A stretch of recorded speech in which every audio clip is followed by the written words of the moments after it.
Масовно труење на кучиња скитници во Тетово изминатава недела ја згрози јавноста. Опасниот отров состава на јавни површини низ целиот град, дури во близина на основни училишта. Од јавното комунално претпријатие Тетово велат дека имало вакви изолирани случаи порано, но деновиве нивни екипи мртви кучиња подигаат од сите делови на градот. Кучињата скитници се пронајдени мртви на јавните површини, на тротоари и градски паркинзи, каде што фреквенцијата на пешаци е многу голема.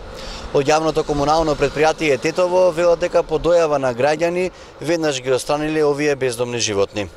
Ветеринарите велат дека ваквиот нехуман потек е опасен за домашните миленици, но и за луѓето. Труење зависи со каков отров, значи се труени кучињата и сето тоа зависи од квалитетот и квантитетот на самиот отров. Како отровот, значи што е отровен за кучињата скитници, така значи е отровен и за домашните миленици, кои што на пример исто така може да дојдат значи во контакт со самиот отров, меѓутоа може да биде штетен и за околината, односно за луѓето и за децата, ако на некој начин значи дојдат во контакт со самиот отров. Затоа ставањето значи на отровите е скрос нехуман начин, значи за отстранување на самите животни, затоа што пред се е болен начин, предизвикува многу голема болка, внатрешни карварења кај животните, интоксикација и така натаму, што на крај има летален исход.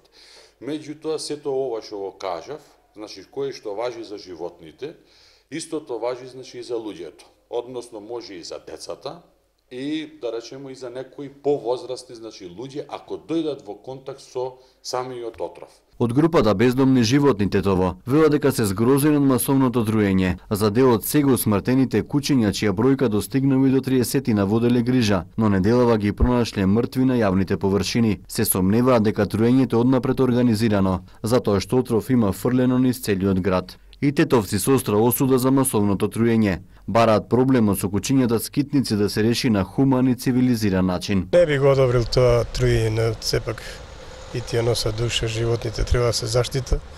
Меѓутоа треба да се воведе ред, да не се пуштаат без да мислим да има контрола, да ги има негде стационар да се направи, да се приверат тие животни.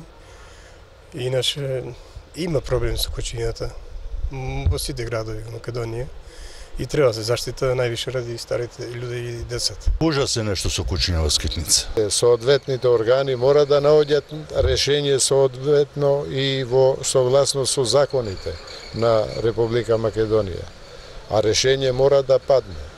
Иначе вака ова ситуација е неодржива. Колку е страшно да се движите низ градот? Види, особено жените, старците и децата се ризична категорија во врска со овие скитници по градот. За сега општината не презема на терен никакви конкретни активности за решавање на проблемот со кучињата скитници. На седница на Совет минатиот месец беше усвоена одлука на месечно ниво да се заловуваат 20 кучиња, истите да бидат згрижени во стационар на веќе постоечки објект на комунална хигиена. Но наместо да се згрижат, кучињата скитници деновиве се усмртуваат на најболен начин.